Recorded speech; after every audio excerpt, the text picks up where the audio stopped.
Welcome back to Grown Quality. My name is Elian, and in today's video, I want to talk to you about PayPal. Because PayPal stock just can't seem to get a break, and it's starting to make me wonder, are we missing something? Because if we look at the chart of PayPal, we can see that it has been coming down, well, basically for the last 2.5 years. And this is what we know, this has been part of the PayPal investment thesis. But we saw it pop all the way up to $70 after its most recent earnings call, even just going slightly above it before it just sold off massively. Right now, the stock is down to $62, coming slightly back up again. But you have to wonder, what are we missing? And that's what we're going to find out in this video. Now, we will start with all the bearish takes of PayPal. We're going to see what are the things that we miss, where are we going wrong here? And maybe I'm missing some points, but just let me know in the comments below. And then at the end, we're gonna pull it back to being positive because there are some positive developments going on here. Now let's just dive straight into it. Now, the first thing we have to talk about is the change in leadership. And this is a slide that we know all too well by now. Alex Chris joining from Intuit, where he was the executive vice president and general manager of the small business and self-employed group, the biggest group within Intuit. And we have Jamie Miller, who was previously the CFO at Ernst & Young, at Cargill, a private company, and at GE, two massive companies. And after 9 months, I think we can draw a bit of a conclusion here because we have listened to 2 or 3 earnings calls with them. And my conclusion of these two is that I really like them. Alex Chris is, in my opinion, a true leader. He has a vision. He wants to push the company somewhere.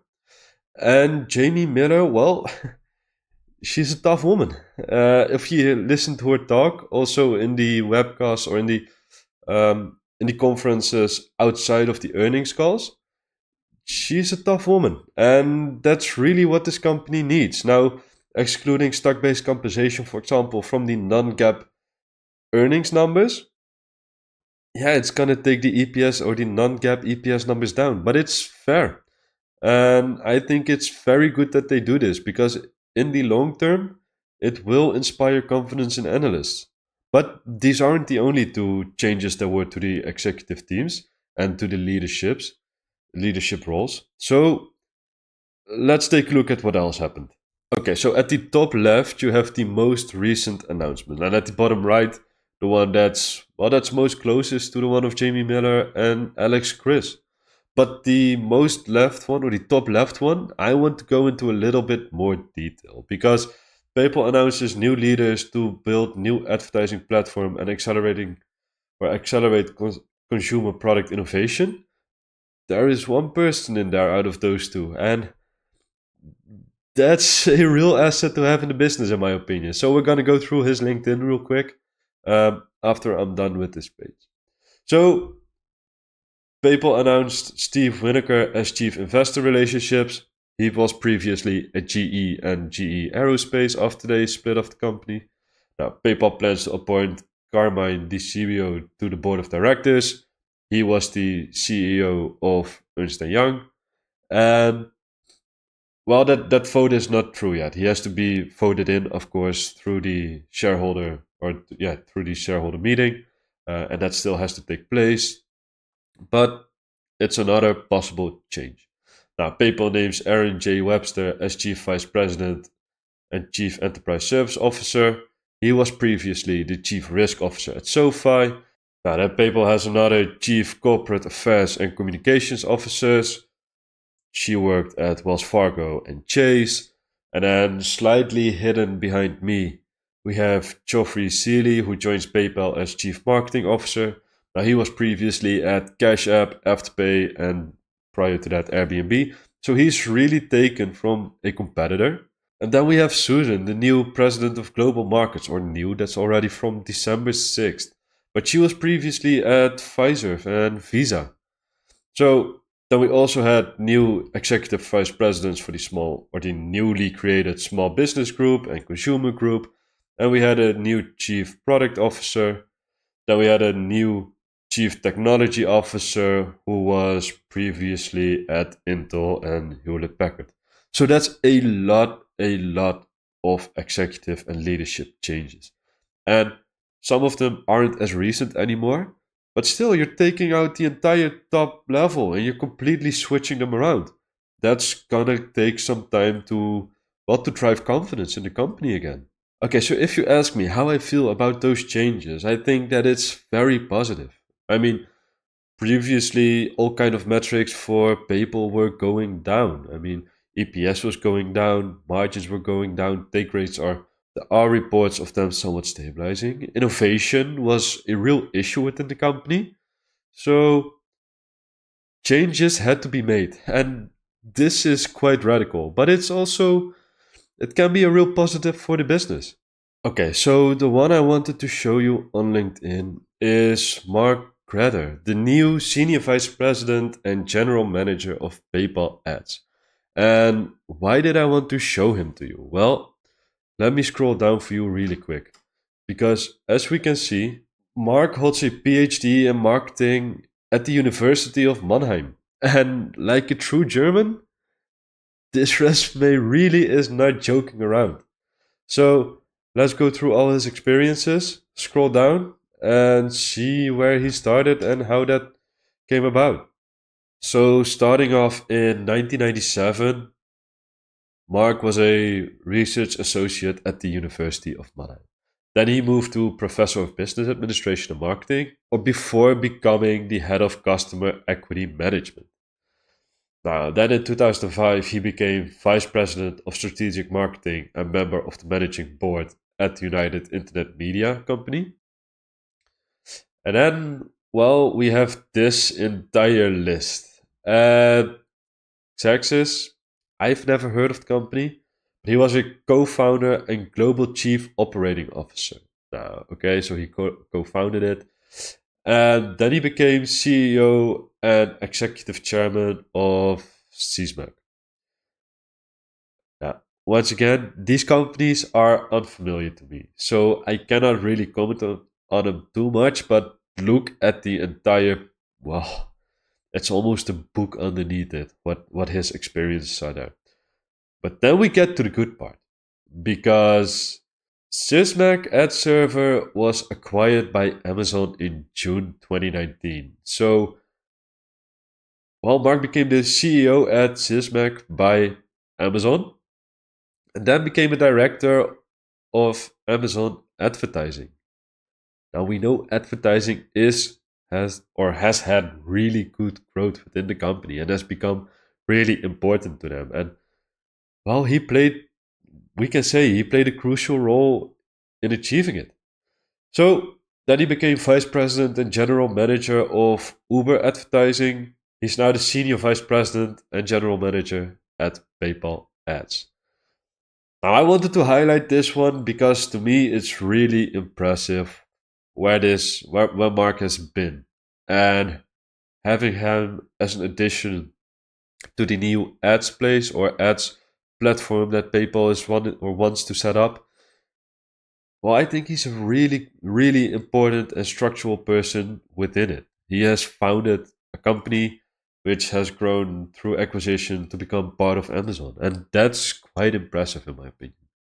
So that's what I wanted to share.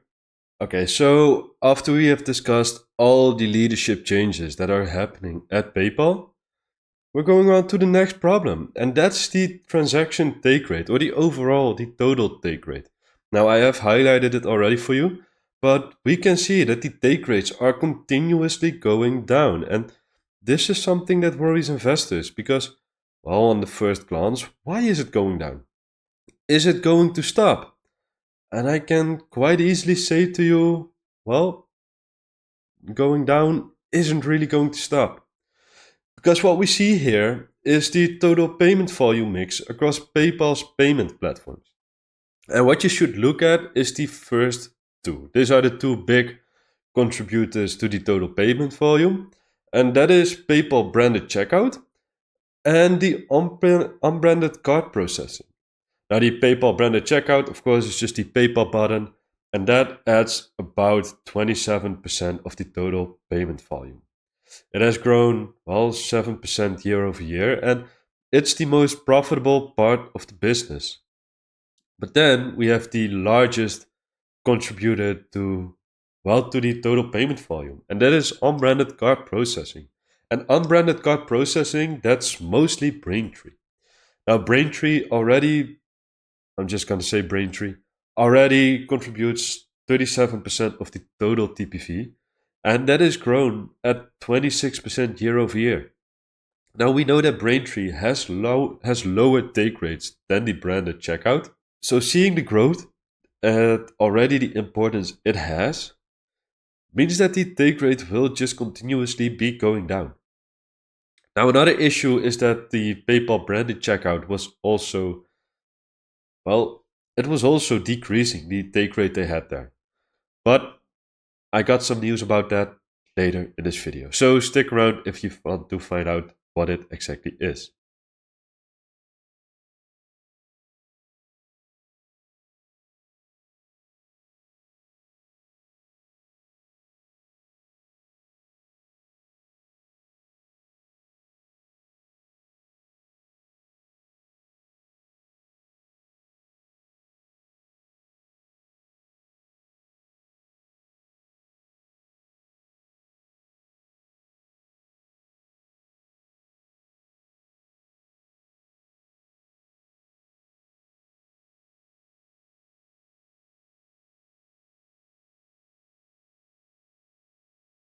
They were promising.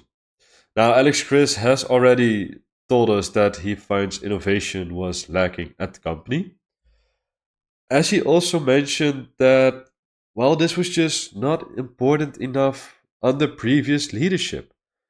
They just neglected it, and he wants to change it. So that is something that he really set out to do.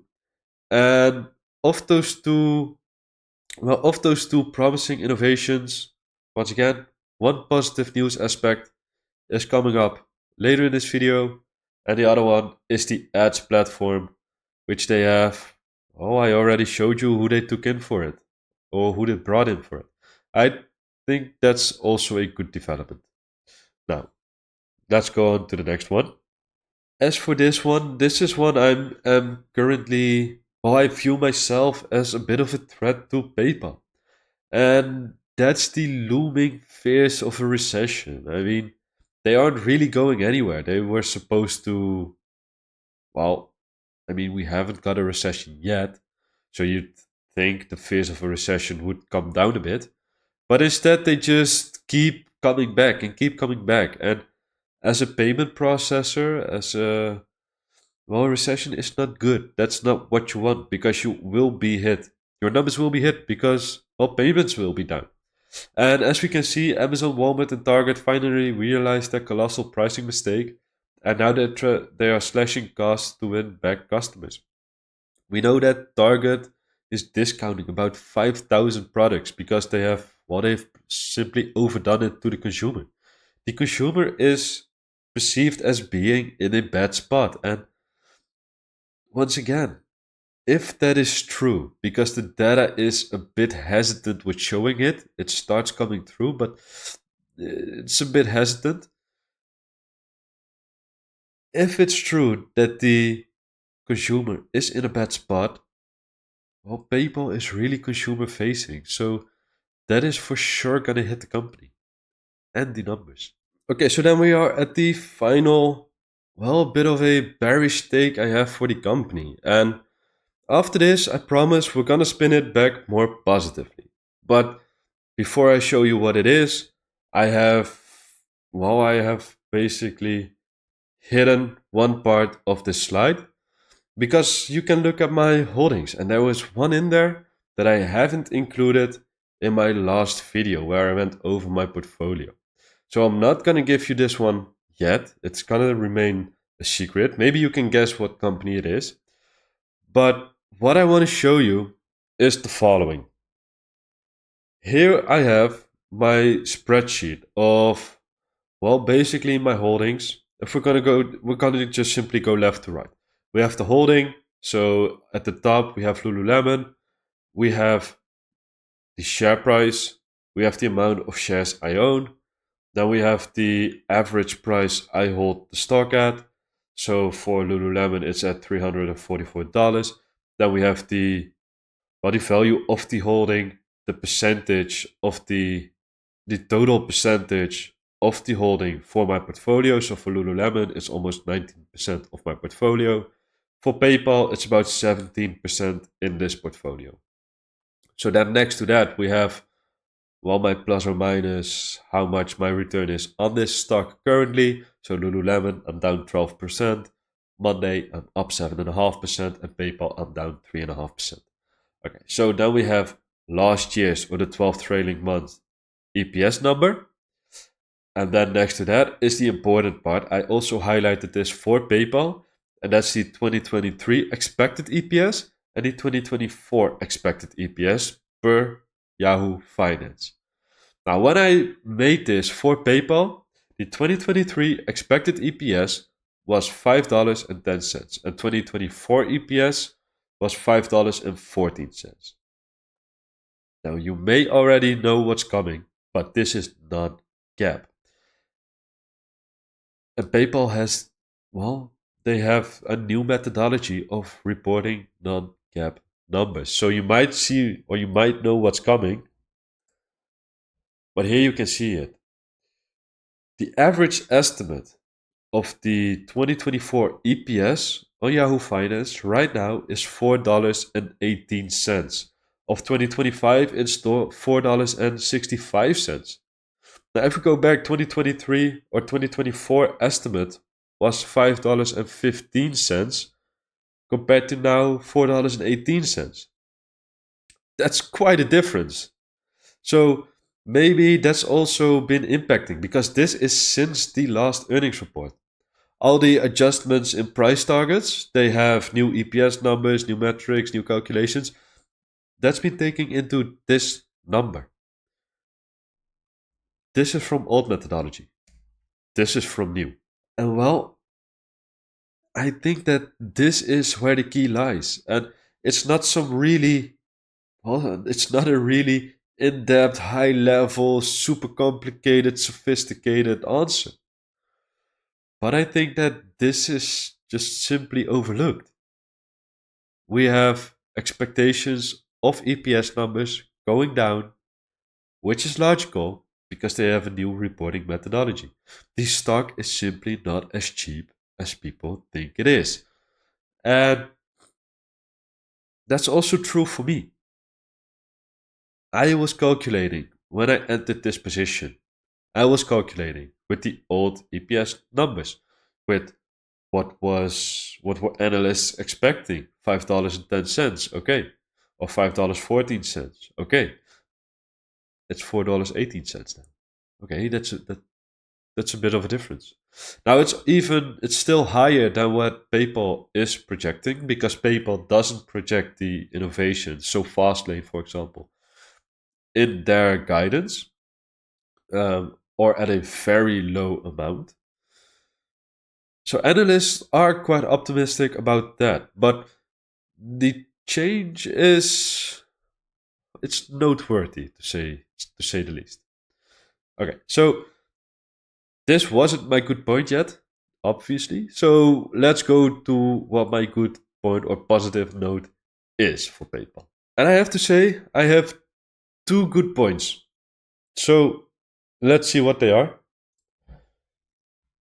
And first off, we have highlighted their GAAP and non-GAAP profits historically under the new methodology.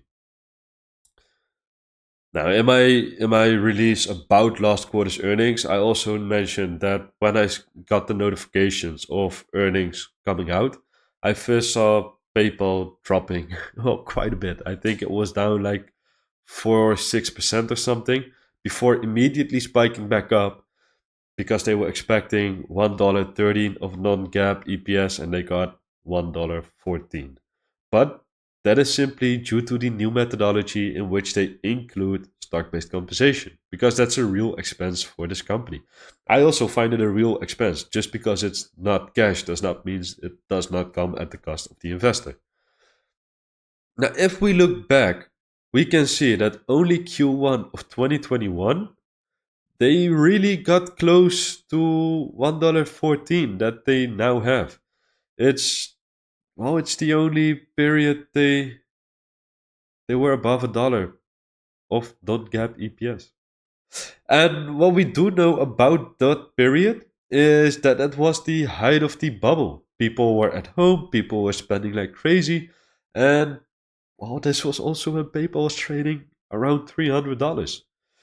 So seeing this growth in their EPS, that's really positive. But we cannot forget that this is also, of course, due to all the buybacks they have done.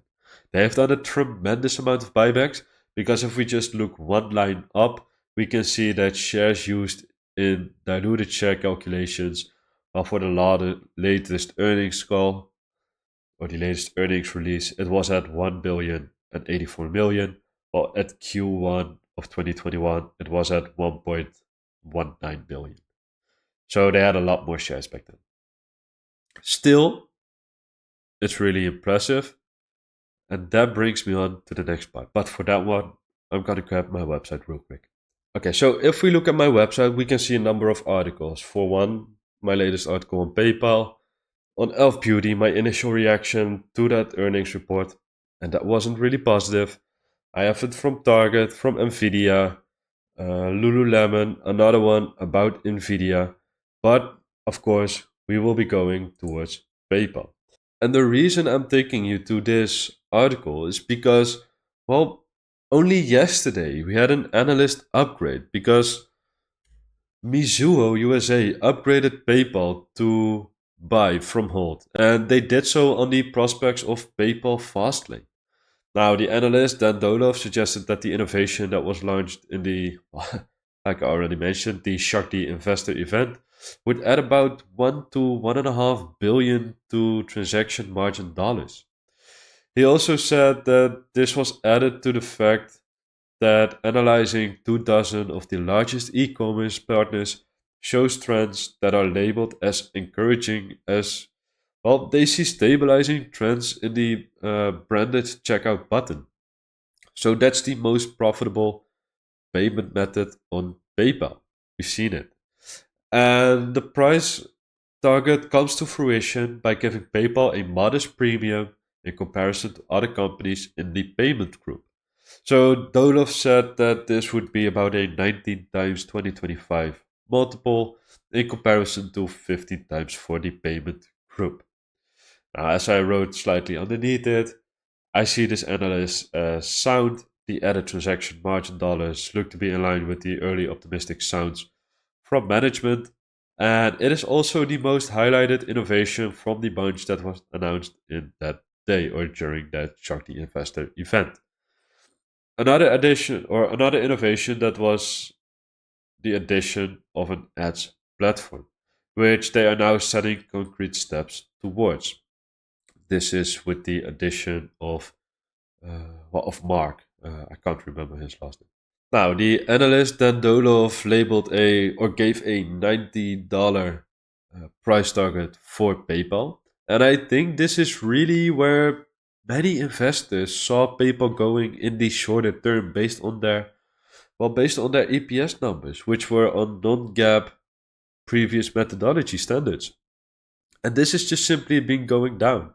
So, like I already mentioned, for myself included, this is what I was expecting. I had a price target myself of $19 or $90, 90 to 100, 110. That was about the range of fair value I had for this company. And I think, to be honest, this is more just towards the $90 side.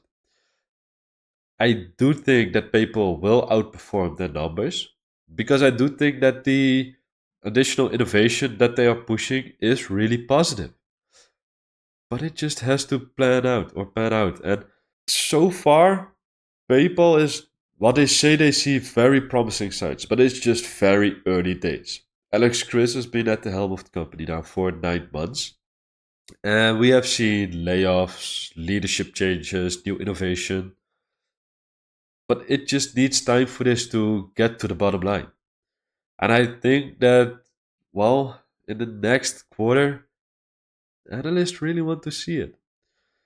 Now, another point that I haven't mentioned yet that I have heard analysts ask about in the last earnings call is the interest income. Because, well, interest rates are at 5%, and PayPal has a huge amount or a very large amount of money that's just sitting in their app that they just shuffle around for additional interest income. What happens when interest rates go down? Well, the trend over the last 6 months has been more and more delays in that happening. And also, now in the Fed minutes that came out last week, I believe, they even hinted towards being okay with taking it another step higher if needed. Now, that's an important part, of course. If needed, I don't think it would be needed, but it's not out of the possibilities. And with that being said, if you want to get continuous updates on stocks like PayPal, on stocks like Shopify, Robinhood, maybe Moody's or Adobe, make sure to get yourself subscribed to my newsletter. I will send that out every morning of the week. Monday, Tuesday, a morning market feed.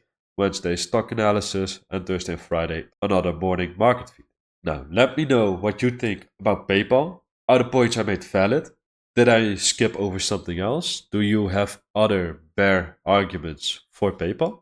And if you did really like this video, make sure to subscribe to my channel, get yourself subscribed to my newsletter, and please like this video. Now, thank you for watching.